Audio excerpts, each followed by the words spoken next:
Dicen que muchas veces terminamos enseñando aquello que alguna vez tuvimos que aprender a sanar. Y hoy quiero descubrir si ese también fue su caso. Ella es conocida como la profesora Venus y ha dedicado su trayectoria a la biodescodificación, a la hipnosis, a la quiromancia, todo esto para ayudar a personas a descubrir y mirar adentro de ellas para poder sanar. ¿Cierto? Así es. Bienvenida, profesora, ¿cómo está? Gracias por esta invitación y bueno, sí, es para compartir también con todas las personas que conocen a Venus, ¿no? Y que pues por tantos años he tenido aquí esa trayectoria de estar ayudando, como dices tú, ayudando, sirviendo y ha sido no solo como por un trabajo, sino más por una necesidad tal vez emocional. ¿Cuántos años lleva dedicándose a esto?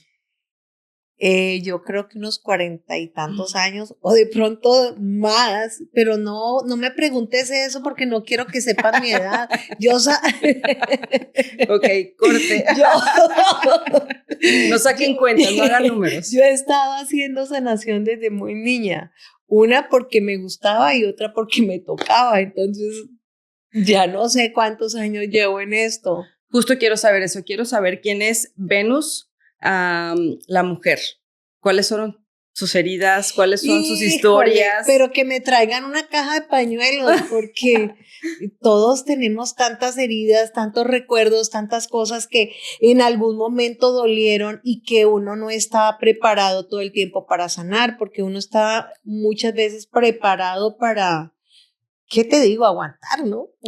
Te va programando, ¿verdad? Para aguantar. Uno está programado, uno está educado para programar y para ser sumiso y para siempre seguir como los mismos parámetros, como seguir las mismas reglas, como seguir las cosas que nuestros ancestros con amor infinito nos enseñaron y nos obligaron a seguir, ¿no? Entonces, lo importante es uno no quedarse ahí atrás, sino buscar las maneras de aprender cada vez más, de superarse, y ese ha sido mi caso. He logrado superarme en muchos aspectos de mi vida y quiero dejar ese legado. Lo has dejado. Te dije pañuelos. Traigan muchos pañuelos porque aquí la chillada va a estar bien grave. Va a estar buena. Tráiganme también unos para mí, por favor, porque seguro se contagia, así como la risa sí, también. Claro, todo se contagia, además cuando son cosas emocionales que muchas veces uno dice, bueno, esto me dolió, pero hay otras veces que he descubierto a través del estudio y a través de tantas enseñanzas que gracias a Dios he tenido, entiende uno que viene uno cargando con heridas, que no sabe de dónde vienen, no las puede reconocer, porque lo primero que dice, yo fui una niña feliz, yo tuve mis padres, yo no sufrí, o de pronto sufrí, o qué sé yo, pero hay heridas y hay miedos que tú no sabes de dónde vienen, ¿no? Y dice, y cada que me subo a un ascensor me da un pánico, me tiemblan las piernas, o cuando me subo a un avión, o qué sé yo, ¿no? O cuando veo un perro, o cuando toco una gallina, o sea, son miedos que por algo están ahí.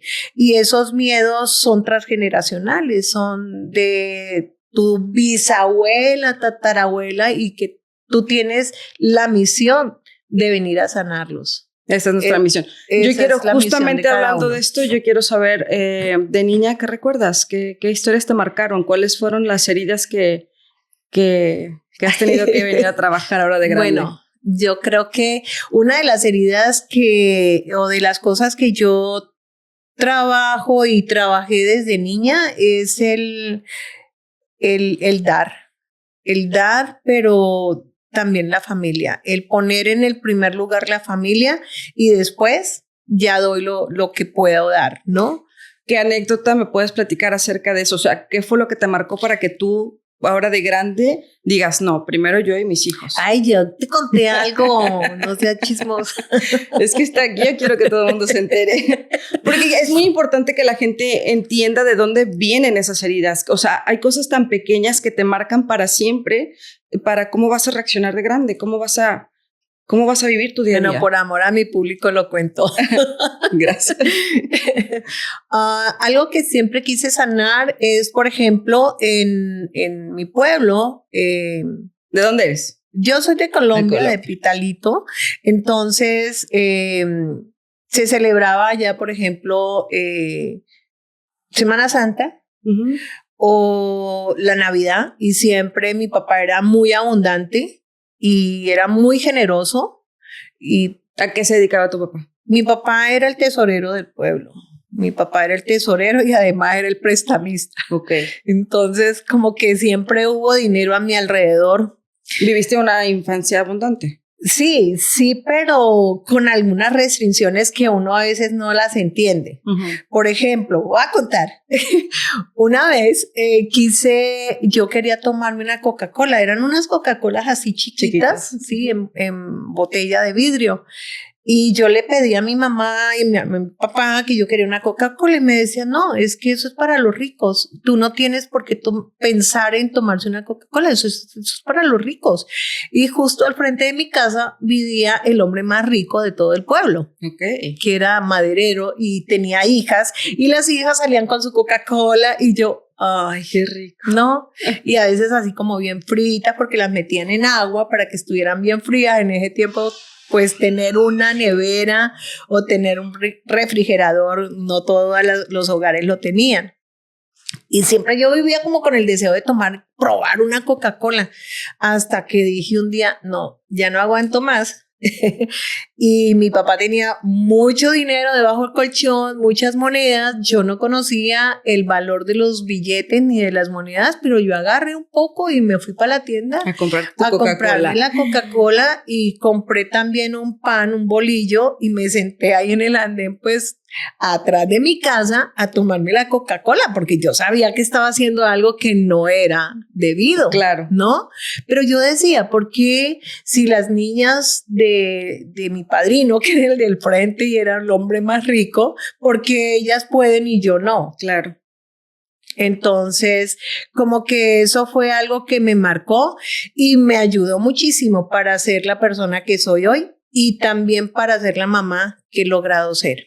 Pero te fuiste, tomaste tu Coca-Cola, me imagino que bien rica, la disfrutaste. Ay, deliciosa. ¿Se enteraron en tu casa? Sí, claro. Sí. ¿Hubo regaño? Castigo. Castigo. Castigo físico, porque en ese tiempo eso era pues súper penado, ¿no? Entonces mi papá fue y le dijo a mi mamá que tenían que castigarme.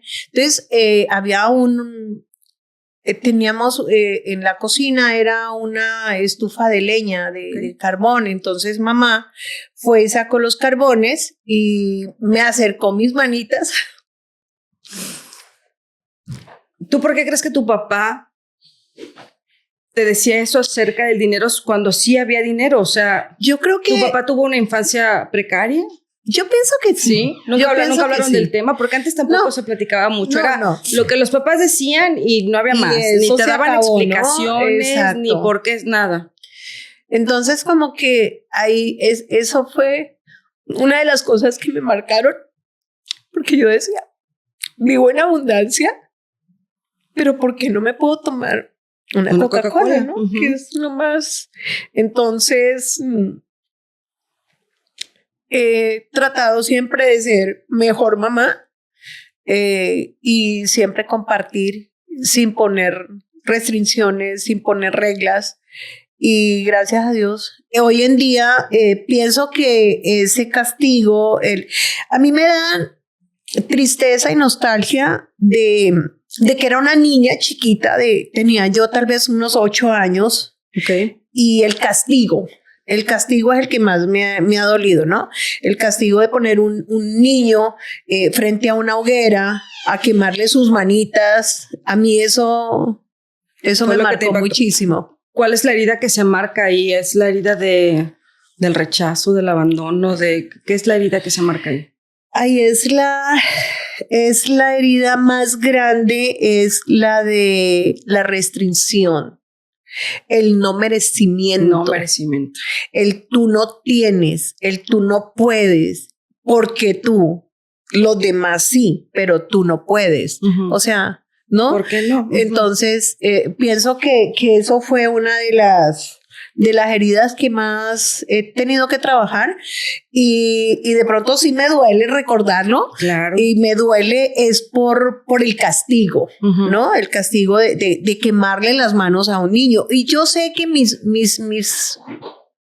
papás no me iban a quemar las manos, ¿verdad? Claro, tus papás te adoraban, te querían. Claro, además yo era prácticamente única hija, pero mi papá quería que yo fuera recta, que yo fuera como él, ¿no? Que él era una persona muy recta y él prestaba dinero y nunca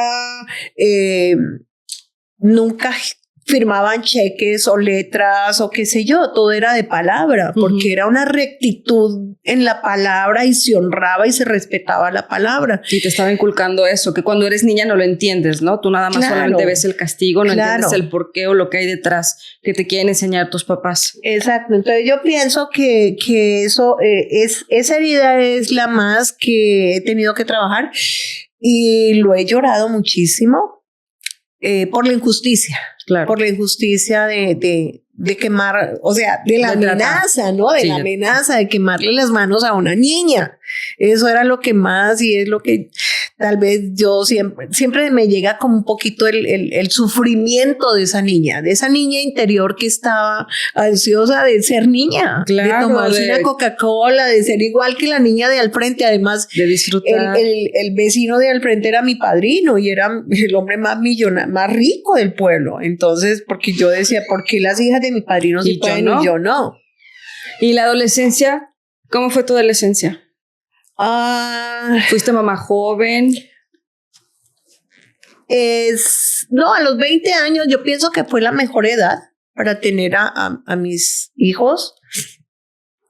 Tengo 4 hijos, 4 varones hermosos, los amo mucho. Y siempre he tratado de ser como la mejor mamá. Con ellos, yo en la casa nunca tuve reglas.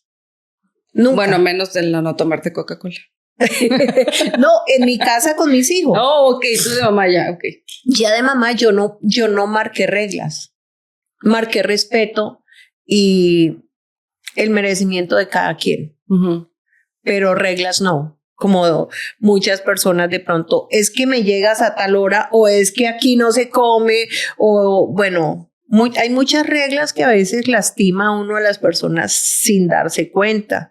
Entonces, las reglas en mi hogar, en mi familia, no existieron. No existieron y sí les exponía yo a los niños cuando estaban chicos los deberes, ¿no? El deber de respetarse, el deber de amarse, el deber de colaborarse, el deber, pero no era una regla. No era una obligación, no era una imposición. El deber, por ejemplo, en Colombia, antes de venirme, teníamos empleadas. Pero ellos teniendo empleadas tenían sus responsabilidades y yo les decía, debes de tender tu cama antes de irse a la escuela. Entonces cuando estaba el papá de mis hijos la pasaban bien porque no tendían la cama. ¿El papá era todavía más relajado que tú? No, él decía, ¿por qué ellos tienen que tender la cama si tú tienes quien lo haga? Okay. Y yo era lo contrario, deben de aprender a tender su cama, deben de recoger su ropa, deben de recoger sus juguetes. Y era como algo así como un roce con él porque me decía, no, pero es que si estás pagando, porque no, entonces yo decía, no, es que... Y hoy entiendo que eso era parte como del machismo que yo estaba rompiendo en ese momento. Como ese machismo que siempre, no, pues es que son los niños. Son 4 varones. Sí, claro. Y también alguna vez estaba yo enseñándoles a cocinar a los 2 mayores y también el papá llegó y se puso súper furioso, me dijo que los iba a volver gays y que no sé qué. Entonces todas esas cosas a mí me han servido muchísimo hoy en día para ser mejor persona, para siempre estar estudiando, estarme superando y estar buscando las maneras de romper muchos parámetros y muchos mitos, mucha mitología que tenemos en los hogares, ¿no? Entonces, que si uno tiene un hijo, es para convivir, es para compartir, es para amar a ese hijo, no es una obligación, no es un sacrificio, es una bendición. Sí. Y como bendición uno tiene que amarla y tiene que valorarla y respetarla. Respetarla. Cuando tú respetas a tu hijo, le estás dando valores. Sencillo. Así es sencillo. Es así. Entonces, tú respetas la opinión de tu hijo va a respetar inmediatamente tus opiniones. Y le estás enseñando también a respetar a las opiniones de los demás. Claro. Y el compañerismo entre hermanos. Yo me acordé, bueno, no sé, pero yo nunca los vi que se pelearan. Eso es normal, ¿no? Una hermoso. Un pleito a lo mejor de mi pelota, no, nada. Si se pelearon, nunca los vi. Ok. Porque, no, es que jugaban como niños, normal, pero de ponerse a pelear o que el más grande le quita el juguetico al otro y el otro llora y al grande no le importa, no, eso no lo vi. Entonces, considero que todas las enseñanzas que tuve de niña con mis padres me hicieron ser la mamá que eres hoy. Ajá. Y ser la mamá, ¿no? Ser primero mujer y ser la mamá que soy, porque en la vida de uno pasan muchas cosas, entonces tú eliges, ¿no? Ser mamá o ser mujer. En eso también hay muchas cosas. Entonces, han pasado muchas cosas en la vida mía, en la vida de Venus, que siempre me han fortalecido muchísimo y me han llevado a buscar la espiritualidad, a buscar el aprendizaje. Hablando de aprendizaje, me gustaría saber qué era lo que hacías antes de ser Venus en Colombia.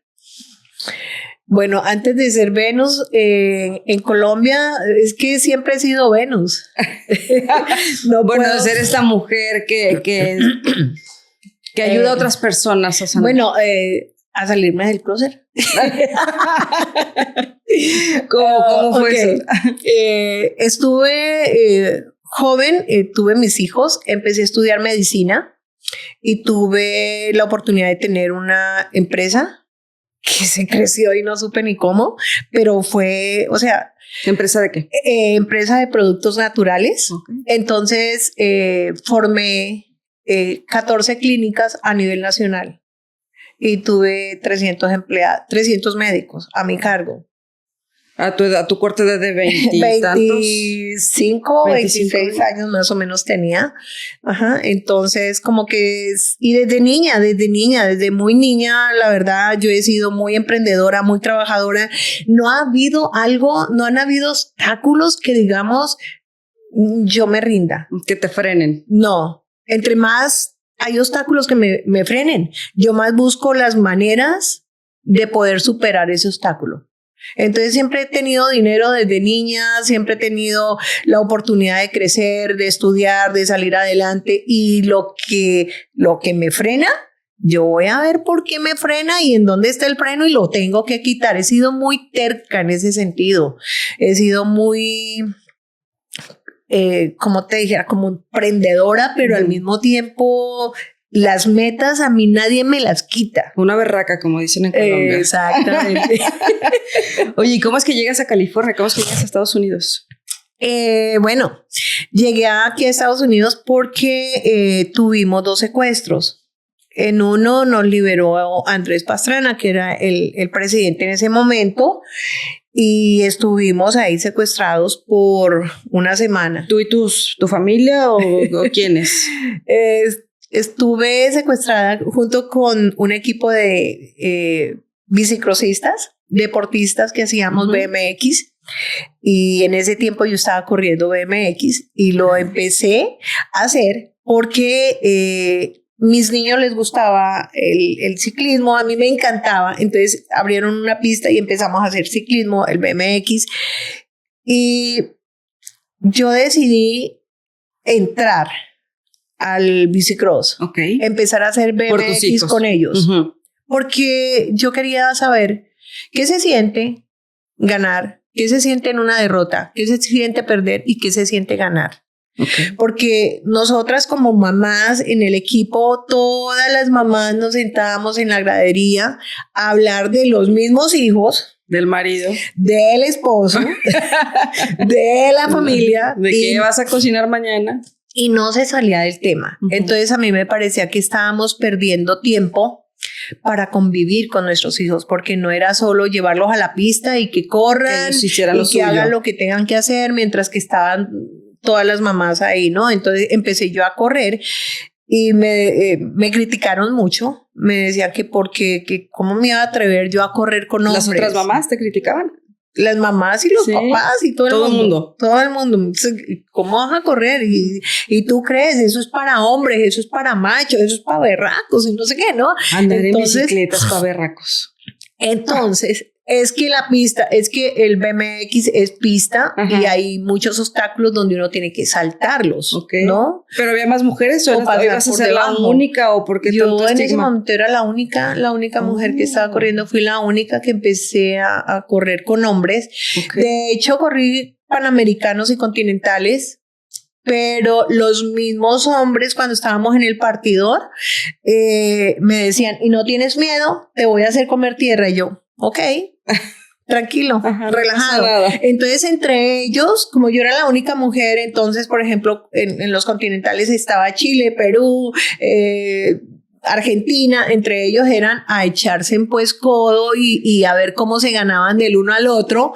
Mientras que ellos estaban peleando, entonces yo me les iba por debajito, me les metía y ahí logré hacer muy buenos puntajes. Ajá. En un continental quedé segunda y me dieron el primer premio, la medalla de oro, algo que yo no consideraba que fuera mío, uh-huh. Pero yo decía, porque me la van a dar por pesar, me la van a dar por consideración o me la van a dar porque me la gané, ¿no? Ajá. Entonces yo como que me rehusaba a recibir la medalla. El caso es que empezaron ellos a trabajar también cómo abrir la categoría de que las niñas pudieran correr.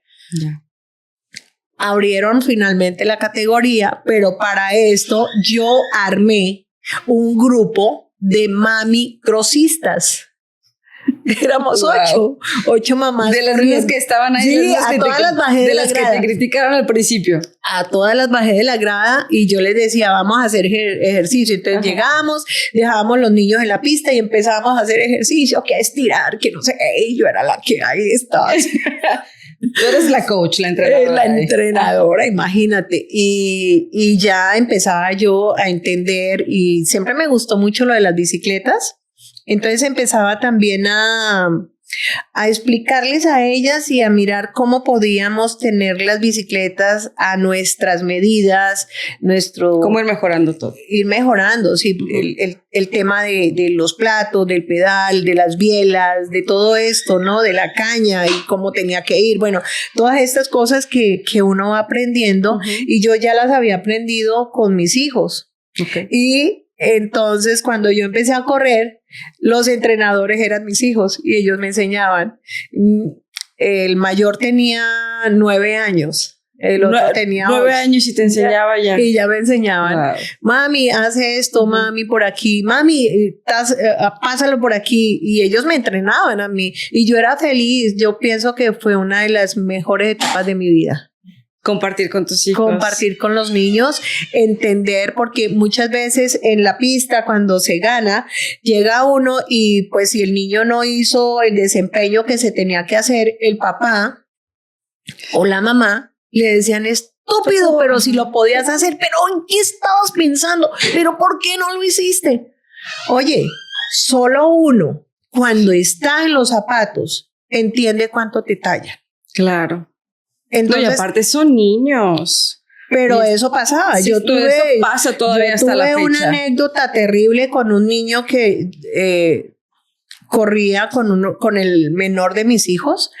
Y el menor de mis hijos corría en la categoría de los niños de 5 y 6. Pero él apenas iba a cumplir 4. Y el papá lo presionaba y lo presionaba. No, el niño que corría, el niño era el mayor, tenía uh-huh. 6 añitos. Y mi hijo apenas iba a cumplir 4. Uh-huh. Y mi hijo siempre le ganaba a él.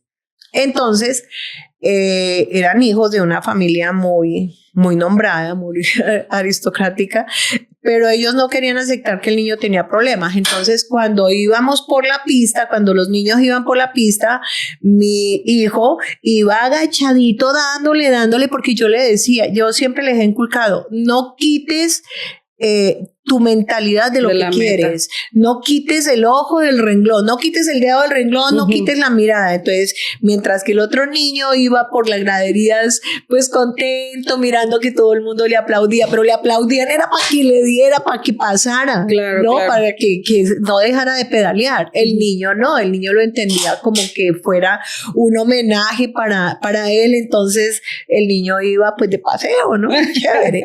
Mientras que los otros niños iban enfocados en ganar en su meta. Entonces, esa es una de las cosas que yo siempre les dije a mis hijos. Tú enfócate en lo que tú quieres. Enfócate. No pierdas el enfoque, pase lo que pase. La vida, yo me acuerdo mucho, la vida es una carrera y tú tienes que ganarla. Siempre tienes que ganarla y siempre tienes que ir con tu mejor postor. Y el mejor postor eres tú. Entonces, como que todas esas cosas que viví de bicicrosista, de mamá de campeones, porque todos llegaron a ser campeones nacionales, continentales, panamericanos, ha sido el mejor aprendizaje. Creo que de verdad mi vida en ese aspecto como mamá y como coach y entrenadora de mis hijos fue algo muy lindo, y luego ser alumna de ellos, ¿no? Tener la humildad, porque claro, también hay que tener humildad para que tu hijo te diga, mami, eso no lo hagas así, lo hiciste mal, ¿no? Entonces hay que tener humildad y saber entender las cosas, y eso es algo muy lindo y muy, muy bonito, como una enseñanza para mis hijos. Y para ti sobre todo. Y para mí, y entender uno que la vida es muy corta. Es correcto, es muy corta. Pero, ¿cómo fue que pasó lo del secuestro?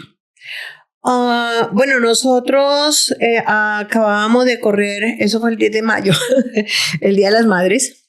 Se corrió un campeonato que era la final en una ciudad de Colombia.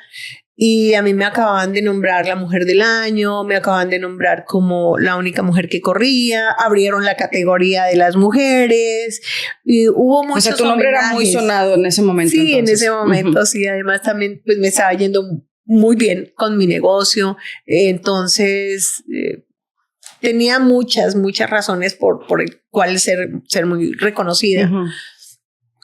Entonces yo tenía un equipo de bicicrosistas y también venían otros bicicrosistas. Entonces ahí nos detuvieron unos niños con unas ametralladoras inmensas, pero los niños eran chiquitos, eran niños de 9 y 10 años. Sí. ¿Ustedes iban en un camión, iban terminando la competencia? No, nosotros íbamos en la camioneta de nosotros, pero los equipos los traíamos en buses. ¿Sí? Entonces ya nos hicieron abrullar y los niñitos eran chiquitos con unos rifles grandísimos, nos decían, es una toma pacífica, abríllesen, y yo, nos abrillamos. Cuando me doy cuenta que era un secuestro, fue cuando ya me dijeron a mí que yo tenía que mandar un mensaje al presidente. Entonces ahí fue donde yo entendí que estábamos secuestrados. Y ahí empezó como un vía crucis, porque yo decía, había un río. ¿Qué te dijeron que les mandaras al presidente? ¿Cuál fue el mensaje? La verdad son cosas que están en el pasado y que de pronto por políticas no se pueden, pero eran cuestiones como que era la negociación. Bueno, pero pedían dinero. No. Ellos lo que pedían era que el presidente de ese momento quitara las fuerzas armadas de unos territorios para liberarnos a nosotros. Eso eran como rehenes de... Exacto. Entonces, esas fuerzas armadas estaban ahí porque estaban defendiendo al pueblo, porque los guerrilleros que estaban en ese momento estaban... no sé si sepas la palabra vacunar o cobrar piso, qué sé yo, ¿no? Les cobraban dinero por tener reses, y esa área era un sector ganadero y cafetero de muy buena calidad. Entonces ellos se metieron ahí, llegó el ejército y no los dejaban operar como ellos querían. Entonces, ¿qué hicieron ellos? Que pues secuestrar a una persona, así que mejor que secuestrar a unas personas que vienen siendo famosas y teníamos un mundial en Córdoba, Argentina. Nosotros terminábamos ahí y teníamos que viajar. Entonces, pues, o sea, se les dio el pastel de la mejor manera, ¿no? La fresa, como dicen. Y el presidente tuvo que retirar desafortunadamente las fuerzas militares de ese territorio para podernos salvar la vida a nosotros. ¿Cuántas horas fueron? ¿Fueron días? Fueron 7 días. 7 días. Ajá. 7 días, y en eso afortunadamente estuvo la Federación Nacional de Ciclismo, la Federación de Bicicross, la Federación de Coldeportes, la ONU, la UNESCO, derechos internacionales. Hubo mucha gente involucrada. ¿Y qué pasaba por tu mente en ese momento? 7 días de angustia. ¿Qué pasaba? Pensaba muchas cosas, ¿no? Lo primero que quise en un momento fue desertar. Pero era muy difícil. Porque si yo desertaba con mi hijo mayor, que era al que yo quería sacar, ponía en riesgo la vida de todo el equipo. De todo el equipo de nosotros y de todos los otros deportistas. ¿Cuántas personas estaban en 103. Oh, wow. Entonces es una responsabilidad muy grande. Sí. Tú no puedes tomar una decisión queriendo salvar tu familia o queriéndose salvar a ti cuando tienes una responsabilidad de otras vidas. Claro. Y estábamos viendo cómo quemaban los buses, cómo mataban a las personas. Fue difícil, es una guerra, ¿no? Fue una guerra bastante pesada, bastante fuerte. Pero todo eso sirve de fortaleza y también nos sirvió para poder estar aquí. Porque si no, pues estuviera todavía en Colombia, no sé. Haciendo quién sabe qué. No, quién sabe qué sí estuviera haciendo, ¿Sí? Porque yo sabía muy bien lo que estaba haciendo. Yo tenía lo de las clínicas y también pues estaba estudiando y estaba surgiendo. Pero bueno, después del secuestro, entonces eso fue lo que te hizo decidir venirte a Estados Unidos. Ese fue uno. Ese fue un secuestro. ¿O fueron más? Sí, a los 3 meses me secuestraron, pero ya no tuve el apoyo del gobierno. Ya fue... ¿Y fue a ti solamente o también ibas con el equipo? Fue solo a nosotros.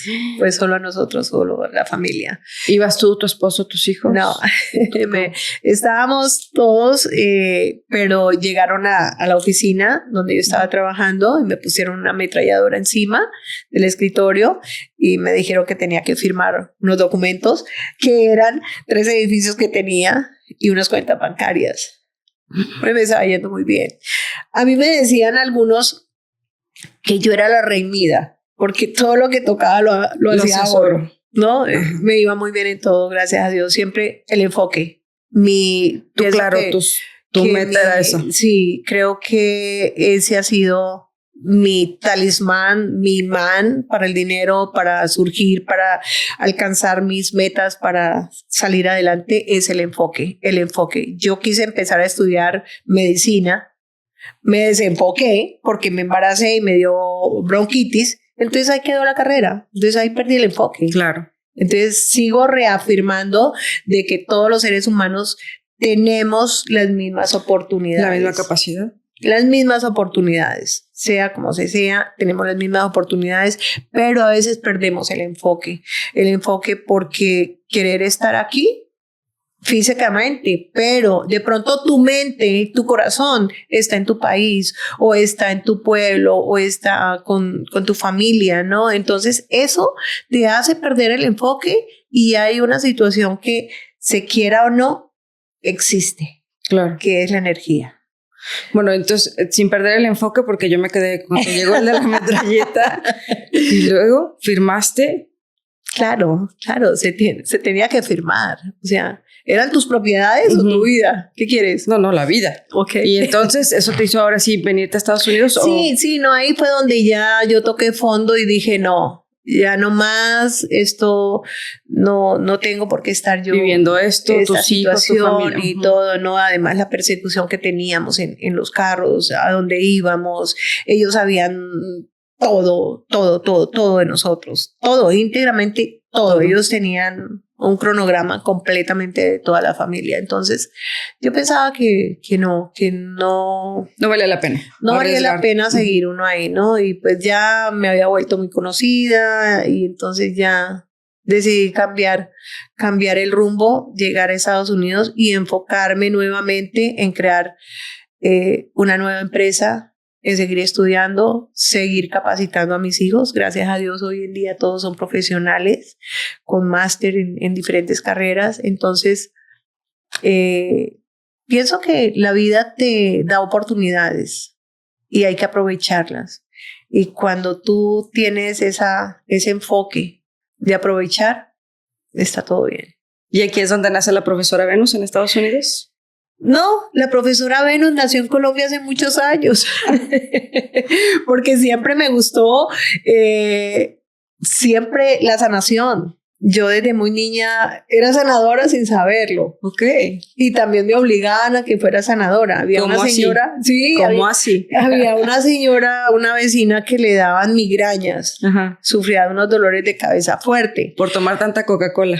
No, yo no sé si tomaba Coca-Cola o no tomaba Coca-Cola, pero me paraban al pie de ella cada que a ella le daban esos dolores de cabeza, porque no había nada que le ayudara. A ella le habían hecho cosas, que le ponían un palomo abierto en la frente, que para bajarle la temperatura, que le ponían plantas y todo eso, y nada le funcionaba. La llevaban al doctor y nada le funcionaba.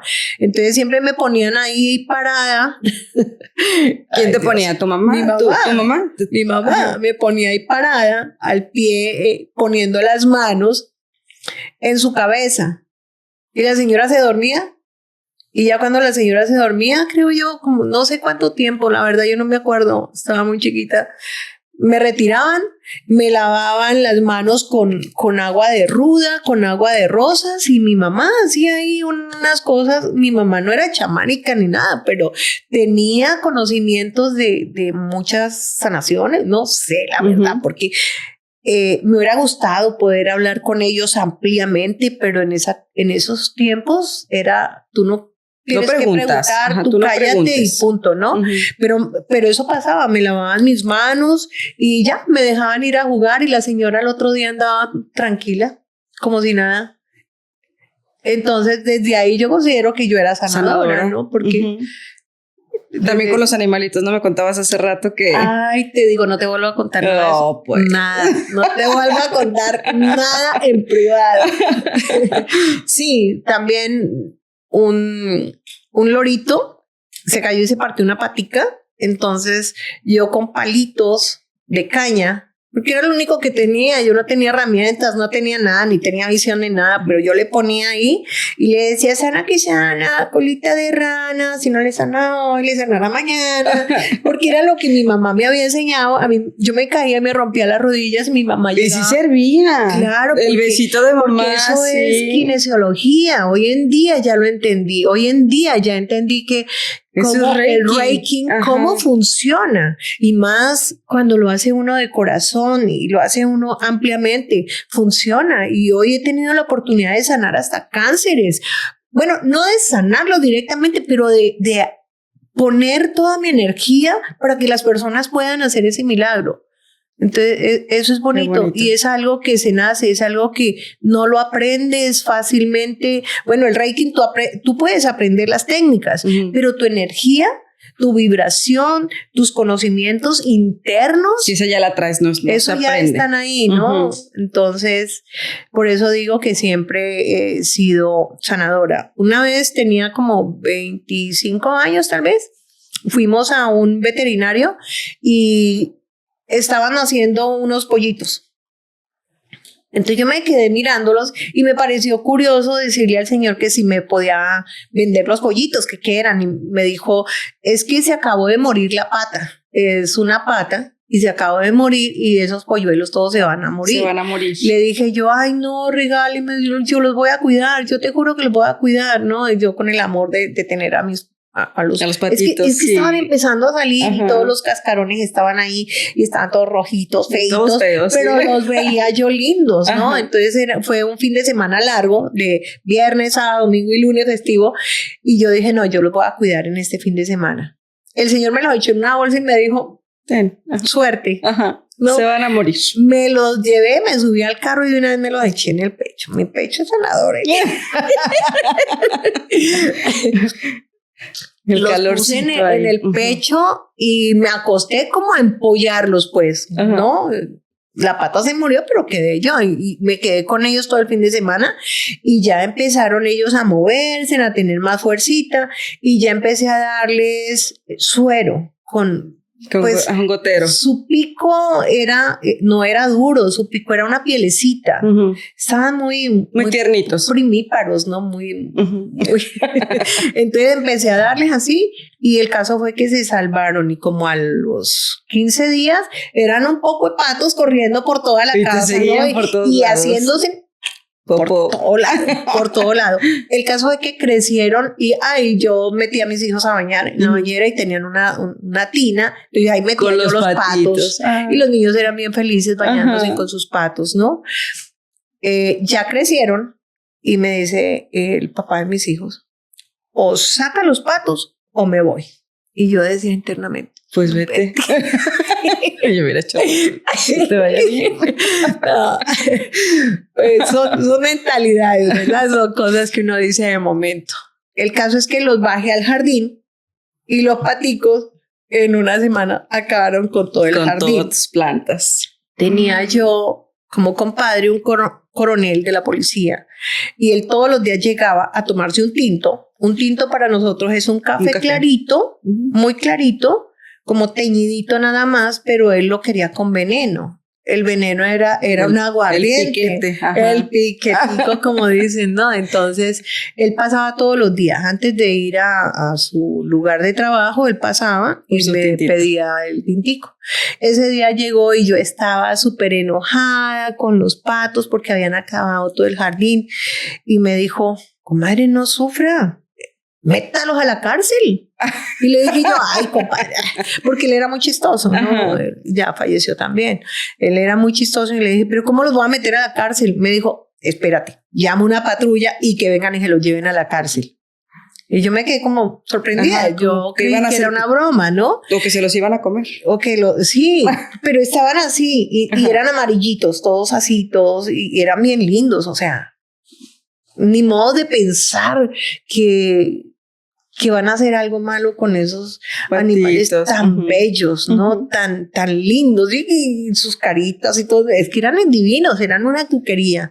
Entonces, llamó la patrulla y les dijo que trajeran una caja de cartón. Trajeron una caja de cartón, echaron todos los patos ahí y yo me puse a llorar. ¿Y tus hijos también?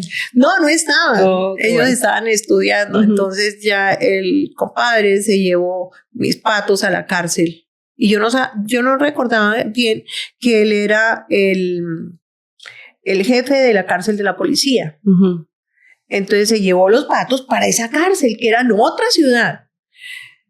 Como a los 2 meses me dijo, comadre, no sabe lo lindos que están sus patos. Están hermosísimos y ha sido una terapia para todos los presos. Ay, qué bonito. Porque salen los presos y tengo presos electricistas, albañiles, carpinteros y han hecho una fuente en toda la mitad de la cárcel hermosísima y solo a los que se portan bien les doy permiso de que tengan la salida con los patos y con sus familias cuando los vienen a visitar. O sea, eso se volvió un ritual exageradamente bello. Qué bonito. De pronto me dice, le invito a que los vaya a conocer. Yo, ok. Hicimos viaje como a los 2-3 meses, después de que él me contó de que estaban bonitos, porque en ese tiempo pues no habían celulares con cámara. Sí, para tomar la foto eso, ahí luego. Sí. Entonces fui a conocerlos y eran unos patos así de grandes, con un cuello hermosísimo, así bien lindos. No eran patos. No eran patos. Eran cisnes. Wow. Entonces, he hecho muchas cosas muy lindas que parece que no tuvieran mucho valor, pero para mí han sido No, y para las personas. Incalculable, porque fue mucha felicidad la que se llevó a la cárcel, sí, claro, para los presos. Terapia ocupacional. Para los niños de los presos y para todos, ¿no? Entonces fue algo bien lindo. Y así como eso, he pasado por 1.000.000 de anécdotas salvando vidas, haciendo cosas maravillosas para salvar matrimonios, hogares, familias, sacar a la juventud también de la drogadicción, del alcoholismo. Hay muchas maneras en que uno puede aportar. Y la verdad, yo no me voy a llevar todos mis conocimientos a la tumba. Yo quiero que queden al servicio de la comunidad, porque si tú aprendes algo de mí, yo sé que tú lo vas a implementar replicar con otras personas. Así no tengas el conocimiento que tengo yo, pero tú lo vas a seguir difundiendo. Y yo quiero seguir viviendo y trascendiendo a través de mis enseñanzas y a través de muchas personas que me conocen, y espero que me conozcan más. Tú tienes la culpa. Yo me quedo súper emocionada de todo lo que me cuentas. La verdad me quedo con la boca abierta. Qué bonito encontrar a personas que ayuden a otras personas a encontrarse, a sanar, porque venimos a este mundo tan difícil. Está lleno de complicaciones. La vida así es, ¿no? Sí. O sea, la vida nos pasan cosas que no dependen de nosotros, pero qué padre poder encontrar personas que nos ayuden, que tengan esa guía, pues que nos ayuden a que estemos salir. Abiertos, ¿no? Y yo les digo y te digo a ti y a todos los que están escuchando, viendo este podcast, que creo que lo van a publicar, ¿no? Sí. Que todos somos sanadores. Todos tenemos todos somos sanadores y todos tenemos una misión de vida. Si a ti viene una persona, una vecina, un amigo, un desconocido y te cuenta algo, tú estás sanando ahí porque lo estás escuchando, y el consejo que tú le des, que sea el mejor porque te está saliendo desde el fondo de tu corazón. Entonces tú eres una sanadora, y así sucesivamente. Entonces ojalá en este planeta todos tuviéramos un poquito más de conciencia de que somos sanadores y que podemos estar aportando y que podemos ser seres.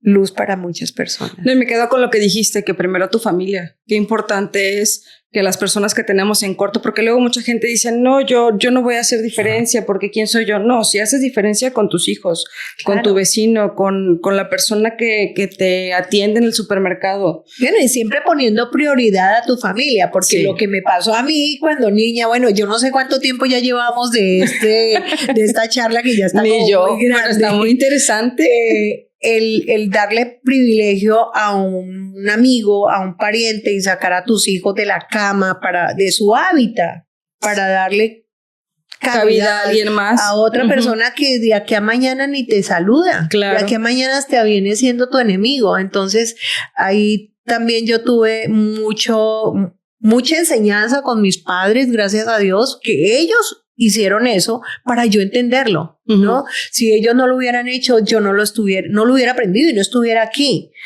Era que me querían sacar de mi cuarto para darle el cuarto mío a mis primos, a mis primas, porque venían del campo, porque venían de afuera y querían estar. Y yo no, ¿por qué me van a sacar? Entonces yo implementé eso con mis hijos. Viene una visita, a ver a dónde la acomodo, pero a mis hijos no los saco. No los saco. Deja tus hijos en tu hábitat, por favor. Qué bonito trabajar con el merecimiento, con nuestra familia, con las personas que están a nuestro alrededor, siendo inspiración. Yo te quiero agradecer. Yo creo que la plática está muy buena, está muy interesante. Podríamos seguirle porque yo que ya he platicado con ella de fuera, tiene anécdotas, bueno, pueden ser días de podcast. Pero muchas gracias por abrirnos la puerta de tu casa, y danos un mensaje para todas las personas que nos están viendo. Bueno, primero que todo, muchísimas gracias a ti, pero la próxima vez, por favor, avísame. Así sale más rico. Bueno, y un mensaje para toda la gente que nos están escuchando y que nos están viendo es que la familia en sí, de verdad, es lo más importante y es lo único que tenemos. Porque muchas veces decimos, mi familia es lo más importante, pero llegamos cansados, no queremos que nos hablen, llegamos extenuados del tráfico, de todo, entonces no hay tiempo para compartir con la familia. Entonces tenemos que dejar de ser mentirosos y entender que la familia no la estás poniendo al principio, la estás dejando al final. Después te acompaño, después voy, después te escucho. Entonces, tenemos que soy mamá, soy abuela y sé que es muy difícil, sobre todo en este país y en esta época que estamos viviendo, tener ese tiempo. Pero por favor, no hay cosa más linda y no hay algo que tú puedas. Es que una familia, el amor de una familia, el amor de un hijo, el amor de un padre no se puede comprar, ni se puede comparar. Tú puedes tener un ex esposo. Yo puedo tener un ex amigo, pero un ex padre, yo no he oído decir que tengo un ex padre. Un ex hijo, tampoco. Siempre van a estar ahí. Ellos siempre van a estar ahí para nosotros y nosotros como tal también debemos de estar ahí para ellos. Porque lo que tú le das a tus hijos hoy en día es lo que recibes mañana. Seguro. Bueno, pues ya escuchamos a la profesora Venus. Si te gustó esto, por favor, comparte, dale like, suscríbete y no olviden seguir a la profesora Venus. Los quiero mucho. Ya conocieron parte de mi corazón. Ya me vieron chillar aquí. Muchas gracias por compartir y abrirnos tu corazón. Gracias a ti. Gracias, muy amables. Un beso para todos.